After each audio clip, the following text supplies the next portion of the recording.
এত লোকের মেয়ে বিষ খেয়ে গলায় দড়ি দিয়ে মরছে, আর এই লিঙ্গর কপালে একটা মেয়ে জোটে না। আইডিয়া, লোকের বিয়ে করা বউকে চুরি করে এনে সংসার করবো, মুখ ঢাকিয়ে ছদ্মবেশে যেতে হবে। ও বউ, তুমি আমাকে একবার বাবা বলে ডাকো না। কেন?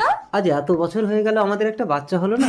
তা না যদি হয় আমি কি করব? তাহলে তুমি আমাকে বাবা বলে ডাকো। অসম্ভব, আমি সংসার ছেড়ে বাপের বাড়ি চলে যাবো, তাও তোমাকে বাবা বলে ডাকবো না। আইডিয়া, বাবার ছল করে যায়। বাবা বলবো না। আমার ঘুঘুটিয়া ময়না, আমাকে ছেড়ে যেও না। কে তুমি? আমি তোর বাবা, তোর মায়ের খুব শরীর খারাপ, তাই তোকে নিতে এলাম রে মা। তা তুমি মুখ ঢাকিয়ে রেখেছো কেন বাবা? অনেকদিন আগে আমার সময় শেষ হয়ে গেছে বলে যমরাজ আমাকে হন্যে হয়ে খুঁজছে, তাই আমি মুখ লুকিয়ে রাখি। বাবা তুমি দাঁড়াও, আমি রেডি হয়ে আসছি। তাড়াতাড়ি আয় মা। ময়না, তা বলি শ্বশুর মশাই, জমার জামাই তো সমান।